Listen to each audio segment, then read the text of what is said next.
राधे राधे दोस्तों, आप सभी का कहानी किस्से चैनल पर हार्दिक स्वागत है।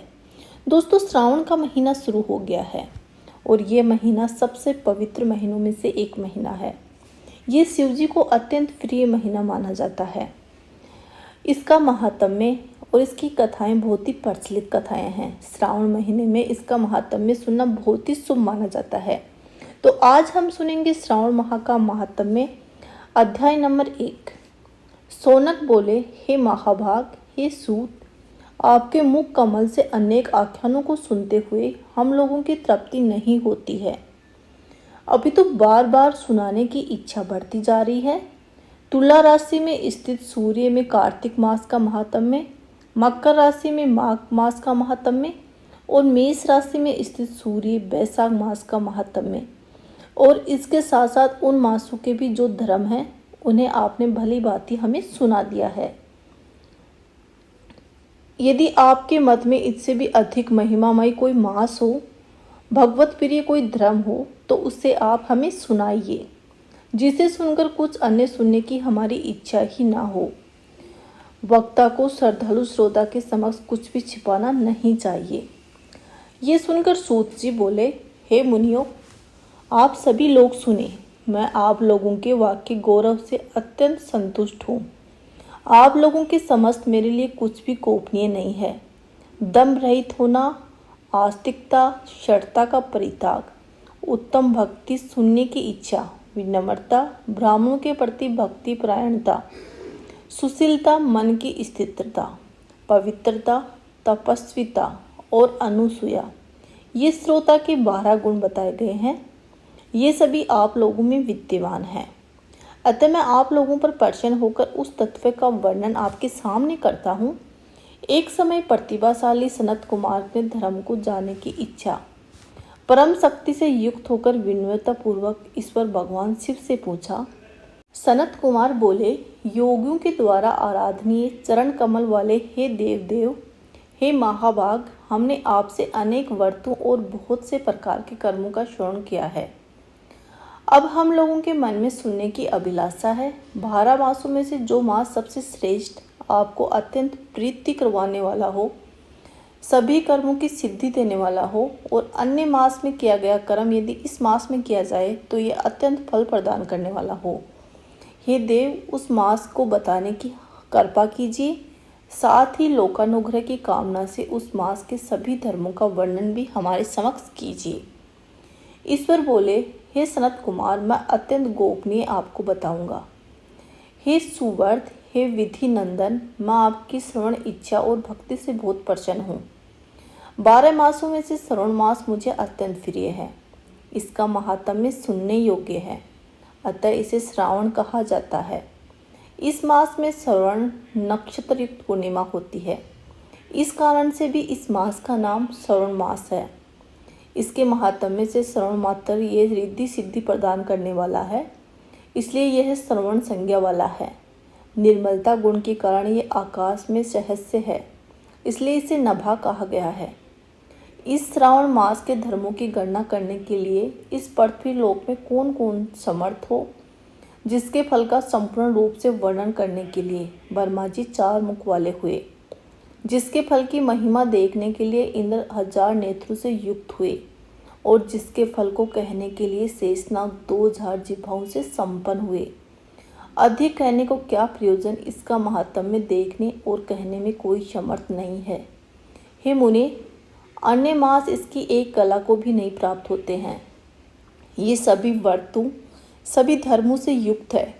इस महीने में एक भी दिन ऐसा नहीं है जो व्रत से रहित दिखाई देता हो। इस माह में प्राय सभी तिथियां व्रत युक्त हैं। इसके महात्म्य के संदर्भ में जो कहा गया है वो केवल प्रशंसा की मात्र नहीं है। जिज्ञासाओं, भक्तों, अर्थ की कामना करने वालों, मोक्ष की अभिलाषा रखने वाले और अपने अपने अभिष्ट की आकांक्षा रखने वाले चारों प्रकार के लोगों, ब्रह्मचर्य, गृहस्थ, वानप्रस्थ, संन्यास आश्रम वाले सभी व्यक्तियों को इस श्रावण मास का महात्म्य जरूर सुनना चाहिए और इसका व्रत करना चाहिए। तब सनत कुमार बोले, हे भगवान, हे सत्तम, आपने जो कहा इस मास में सभी दिन एवं तिथियां व्रत रहित नहीं हैं, तो आप मुझे बताइए कि किस तिथि में और किस दिन कौन सा व्रत होता है, उस व्रत का अधिकारी कौन है और उस व्रत को करने से क्या फल प्राप्त होता है, किस किस ने उस व्रत को किया है और उसके उद्यापन की विधि क्या है, प्रधान पूजन कहाँ से हो और जागरण करने की क्या विधि है, उसका देवता कौन है, उस देवता की पूजा कहाँ होनी चाहिए, पूजन सामग्री में क्या क्या होना चाहिए और किस व्रत का कौन सा समय होना चाहिए। हे प्रभु, आप मुझे विस्तार पूर्वक सब कुछ बताइए। ये मास आपको प्रिय क्यों है, किस कारण ये पवित्र है, इस मास में भगवान का कौन सा अवतार हुआ, ये सभी मासों में से श्रेष्ठ मास कैसे हुआ और इस मास में कौन कौन से धर्म अनुष्ठान करने के योग्य हैं। हे प्रभु, ये सब आप मुझे विस्तार पूर्वक बताइए। आपके समक्ष मुझ अज्ञानी का प्रश्न करने में कितना ज्ञान हो सकता है, अतः आप संपूर्ण रूप से बताए। हे कृपालु, मेरे पूछने के अतिरिक्त जो जो शेष रह गया उसे भी आप लोग उद्धार के लिए कृपा करके बताइए। रविवार, सोमवार, भोमवार, बुधवार, बृहस्पतिवार, शुक्रवार और शनिवार के दिन जो करना चाहिए, हे प्रभु, वो सब आप हमें बताइए। आप सबके आदि में आप भी पूरे हुए हैं, अतः आपको देवों के देव कहा गया है। जैसे एक ही विधि बाधा के अन्य की विधि बाधा होती है, वैसे ही अन्य देवताओं के अल्प देवित्व के कारण आपको महादेव माना गया है। तीनों देवताओं के निवास स्थान पीपल वृक्ष में सबसे ऊपरी आपकी स्थिति है। कल्याण रूप होने के कारण आप शिव हैं और पाप समूह हरने के कारण आप हर हैं। यदि आपके देव होने का आपका शुक्ल वर्ण प्रमाण है, क्योंकि प्रकृति में शुक्ल वर्ण ही प्रधान है, अन्य वर्ण विकृत हैं। आप कपूर के समान गौरव वर्ण हैं, अतः आप आदि के देव हैं। गणपति के अधिष्ठान रूप 4 दल वाले मूलाधार नामक चक्कर से, ब्रह्मा जी के अनुष्ठान रूप 6 दल वाले स्वाधिष्ठान नामक चक्कर से और विष्णु अधिष्ठान रूप 10 दल वाले मणिपुर नामक चक्कर से भी ऊपर आपके अधिष्ठ होने के कारण आप ब्रह्मा विष्णु सबसे ऊपर स्थित हैं। ये आपकी प्रधानता को व्यक्त करता है। हे देव, एकमात्र आपकी पूजा से ही पंचायन पूजा हो जाती है, जो कि दूसरे देवता की पूजा से किसी तरह भी संभव नहीं है। आप स्वयं शिव हैं। आपकी बाई जांग पर शक्ति रूपा दुर्गा, दाई जांग पर गणपति, आपके नेत्र में सूर्य तथा हृदय में भक्तराज भगवान श्री हरि विराजमान हैं। अन्न के ब्रह्मा रूप होने तथा रास के रूप में होने से आपका भोक्ता होने के कारण है ईशान। आपके श्रेष्ठत्व में किसी संदेह नहीं हो सकता। सबको विरक्ति की भिक्षा देने वाले आप शमशान में तथा पर्वत पर निवास करते हैं। जगत का संहार करने वाले हालाहल को गले में किसने धारण किया? महाप्रलय की कालांगिनी को अपने मस्तक पर धारण करने में कौन समर्थ था? संसार रूप अंधकूप में पतन हेतु कामदेव को किसने वशम किया? आप ऐसे हैं, आपकी महिमा का वर्णन करने में कौन समर्थ है? एक तुच्छ प्राणी में करोड़ों जन्मों में भी आपके इस प्रभाव का वर्णन नहीं कर सकता।